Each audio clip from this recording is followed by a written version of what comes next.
Hey, it took me 3 months to make my first $1,000. So I'm helping you guys to make the $1,000 as soon as possible uh, with the things I learned along the way as a freelancer in a year. So the three things I would say is the first thing is to gain a skill or experience and to target the market audience with that. The reason I'm saying is that because you have a good knowledge of based on your experience, what is the pain point, what the customer is paying for, what is the value in your service, and you can address that in a call, and you know the value that you're giving out, and you can also estimate the person if you know what you're selling, and it helps you in a basic level to give you a little bit of head start.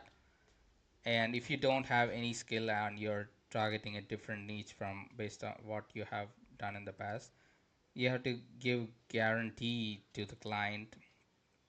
That's the second thing. You have to give guarantee, or you should be exceptionally good of what you're selling to that guys.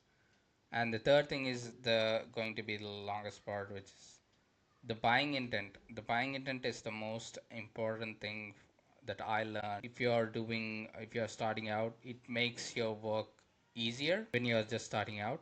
So for buying intent, what I realized is that you have to have good data on the buying intent. So for example, if you are doing cold outreaches, there is no buying intent. You are just blindly sending out uh, thousands and thousands of messages for a particular, right?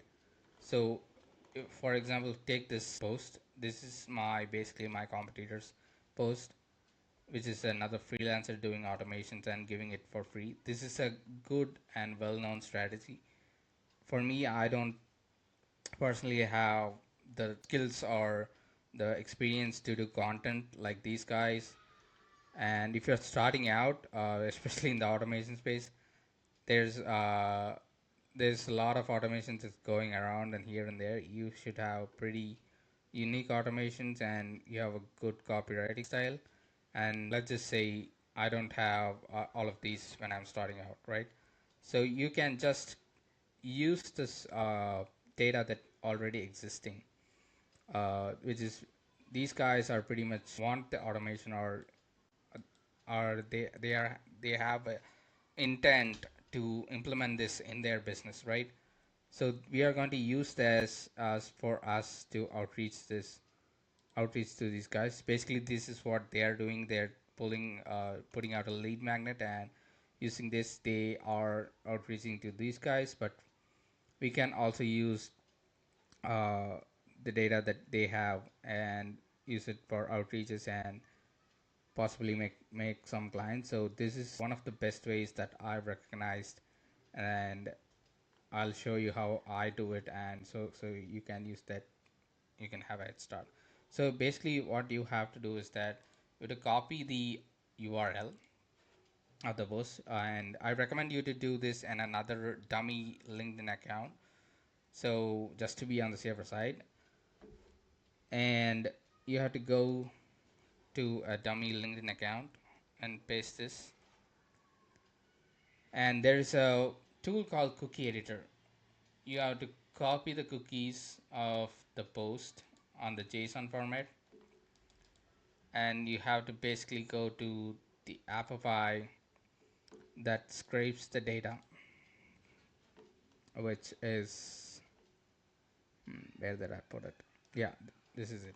So there's this Appify scraper. It is super useful. Appify, you can use it for a bunch of stuff, and you can do a lot of stuff with Scrapify, Appify, sorry, Appify. And this is if you're just starting out, you have to create an account, and there is free trial for up to $5. And don't worry, we can do a lot of stuff with the $5 right here.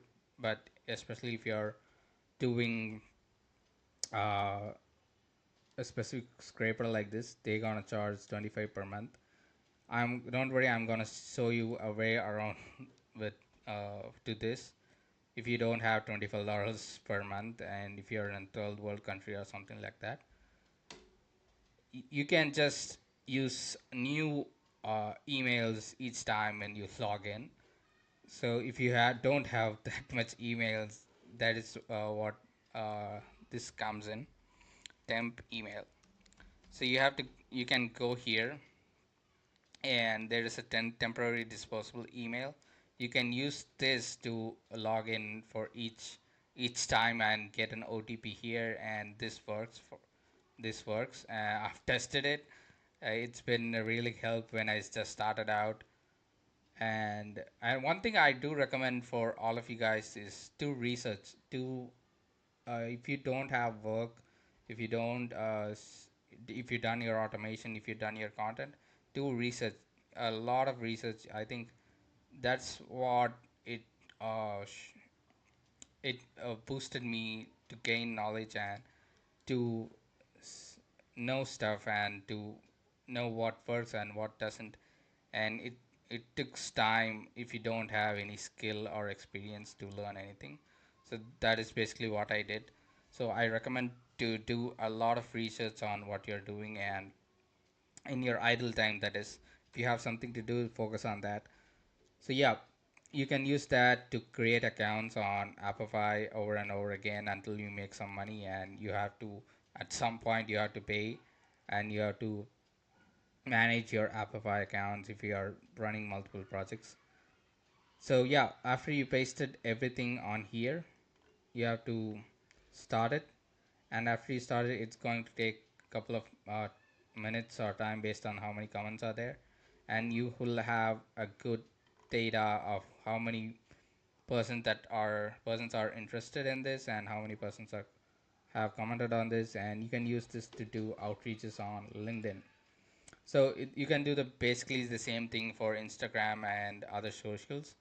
So this is one thing that has been helped me to grow and land some gigs on LinkedIn. And another thing is that after you got some of the clients, so most of the clients in US or I would say in US have Upwork. If you don't heard of it, it's just a freelancing platform. I'm just kidding. I think you must have heard of it. Use Upwork. You can do a lot of stuff. I know it takes its commission. It has its critics, but it helps on to build up your profile or your brand, I'd say. You can use Upwork, and if you start making money, and invest some of it on Upwork. For me, I always do 20 to 30% of my income on Upwork. So that's the rule for me. But if you're only if you're making money, you can ask a client if it comes from LinkedIn outreaches. You can say, I'm on Upwork, can you do a contract on Upwork? And there is also a huge trust on Upwork side. They can basically, that's the service or the value that they are providing to the client and freelancer like us, right? So you can a lot of clients would be glad if they're familiar with Upwork and what Upwork does. And there's a feel of security over money on Upwork side. In general, I'm not talking about everything, but in general, so you can do Upwork and invest that. It can really boost you in terms of clients. The Upwork algorithm also helps sometimes to give and make more clients and make more money at the end of the day. So I would recommend you, if you're making money, if you're doing also have some money to do marketing, invest some of it on Upwork.